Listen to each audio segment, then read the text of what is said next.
अक्षय कुमार जी। जी राधे राधे गुरु जी। राधे राधे महाराज जी। महाराज जी, क्या ईश्वर में आस्था रखने वाले भक्तों के ऊपर भगवान बहुत कष्ट नहीं देते? यार कष्ट तो नहीं देते, कृपा करते हैं, पर क्या है, अनंत जन्मों के पापों का नाश होना है। जैसे इस जन्म में भगवान की प्राप्ति होनी है, तो अब जितने हमारे सब कूड़ा करकट जमा है वो सब इसी जन्म के भोगने में आएंगे। तो दिखाई देता है कि यार भक्त को बहुत कष्ट है, पर ये सब इसलिए है कि अब हमारा जन्म आखिरी है। अब हमारा जन्म भगवान की कृपा से होगा, कर्म बंधन से नहीं होगा। तो वो सब भुगताए जा रहे हैं। बड़े बड़े संतों के, बड़े बड़े भक्तों के जीवन में उनके रास्ते में जो दुख दिखाई देता है, उसका कारण होता है हम बहुत जन्मों से पाप किए, तो उन पापों की धुलाई हो रही, सफाई हो रही। अब हम स्वच्छ और निर्मल होकर भगवान के पास चले जाएंगे। और जिनको बहुत जन्म भोगना है, तो उनका थोड़ा थोड़ा ऐसे भोगते भोगते पशु पक्षी योनि न जाने कौन कौन सी योनियों में जाना पड़ता है। लेकिन जो धर्म से चलता है, सत्य से चलता है, उसके पापों का नाश होकर वो परम पवित्र भगवान की कृपा को प्राप्त होता है। इसलिए प्रायः धर्मात्मा पुरुष को दुखी देखा जाता है। जो धर्म से चलता है उसमें समस्या ही समस्या दिखाए, और जो पाप है इसलिए समस्या नहीं कि अभी पाप कर रहा है, अब अनेकों जन्म भोगेगा, अनेकों जन्म, बहुत लंबा सफर है, इसलिए उसे थोड़ा थोड़ा भुगताया जाता है। और जिसका आखिरी जन्म होता है उसे सब पूरा हिसाब करवा के थोड़ा थोड़ा और भगवान के पास भेज दिया जाता है। पर इतना आनंद दिया जाता है हृदय में कि दुख का प्रभाव नहीं पड़ता। दुख का प्रभाव नहीं पड़ा। अगर दुख का प्रभाव पड़े तो हम प्रश्न उत्तर दे ही ना पाए, हम परेशान हो जाएं। पर भगवान कृपा किए रहते हैं, तो जैसे समुद्र की तूफानी लहरों को उसका तट रोकता है, ऐसे भगवान की कृपा दुख को रोके रहती है। दुख है पर वो इतना विचलित नहीं कर पा रहा कि कुछ सेवा न बन पावे। यही भगवान की बड़ी कृपा है। महाराज जी, हम जैसे विपत्ति को नष्ट करने के लिए अगर कोई विधान का ज्ञान आप दें तो महाराज जी। हमारा तुम्हारा तो भगवान के लिए भजन होगा, भजन। और जिनके यहाँ पुत्र भगवान बनकर के आ रहे हैं, देवकी वसुदेव भारी विपत्ति में है ना, ऐसे महापुरुषों को तो राजमहलों में परम सुख से संतान प्रकट करना चाहिए, लेकिन संतान कहाँ प्रकट हो रही।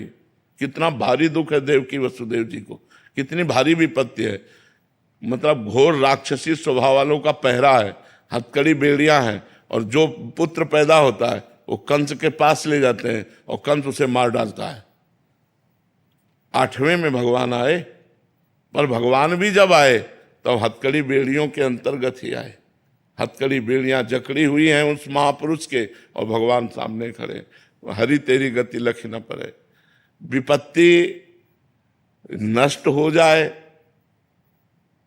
हमें लगता है कि विपत्ति सहने की सामर्थ्य देते हैं भगवान।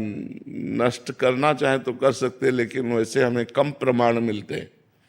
विपत्ति नष्ट होने के कम प्रमाण मिलते हैं, विपत्ति सहने की सामर्थ्य दे ये प्रमाण ज्यादा मिलते हैं।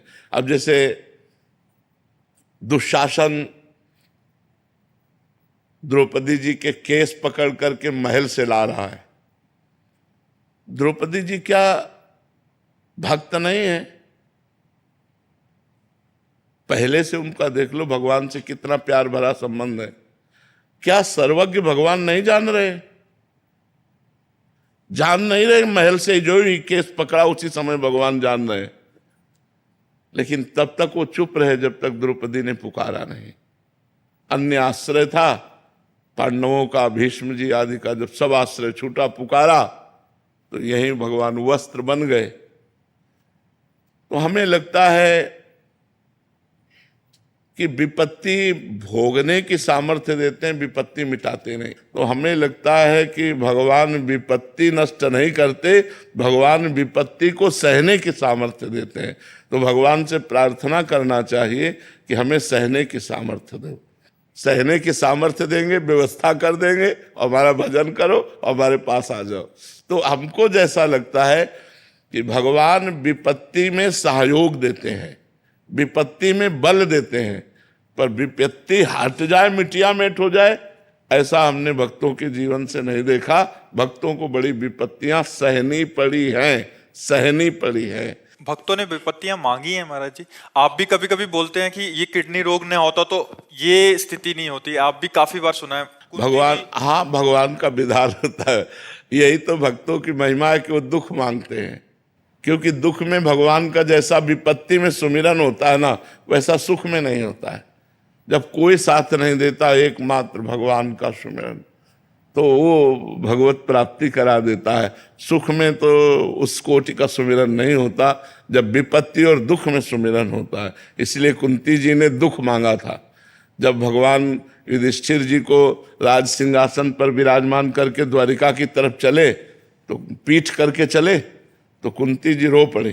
तो लौटे और कहा, बुआ आप रोई क्यों? बोले, प्रभु जब विपत्ति थी तो सामने दौड़ते हुए हमने देखा आए हो, और आज संपत्ति हो गई तो आप पीठ करके जा रहे हो।